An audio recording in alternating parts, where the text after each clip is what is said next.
Hello, my name's Robson and I have compiled an exhibition at Studio 11 Gallery in Westcliff and I've called it Essex Girls.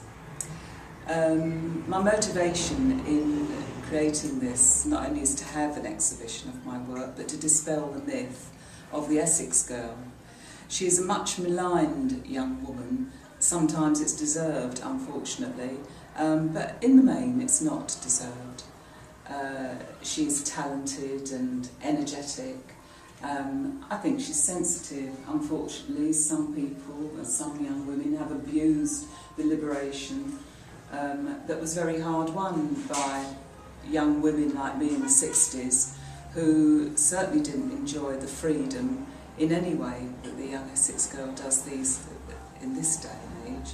I started with shoes and all sorts of bits and pieces that a woman likes, handbags. One of the paintings is called Old Bag Watching Slappers, and I think perhaps I'm now the old bag watching the Essex Slappers, only as a joke of course. But the last painting that I put together was the Tots one, called The Three Sharons, which is three girls really enjoying themselves. Initially, I think I planned to be quite critical about the Essex girl in this painting, but as I did it, it became rather more joyful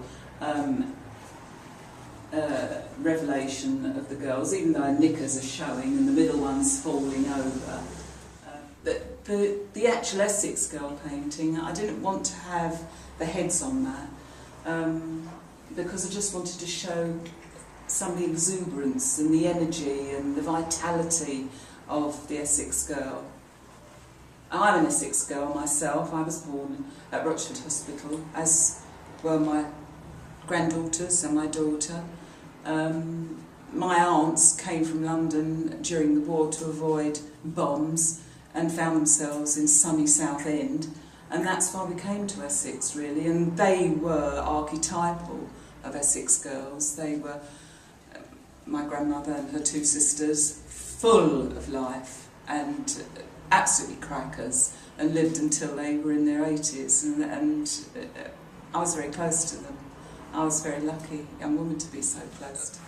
When I began to think about doing the girls and the shoes, I think I was feeling quite critical about the Essex girl, but by the time the paintings had taken a stronger form, I was feeling that I wanted to celebrate her. There was a joy in her colour and her energy, however excess that energy was. And it was a process that I worked through, and I've come out the other end of it feeling proud of the Essex girl and very fond of her. And I only hope other people, with the help of my show, perhaps will see her in a better light.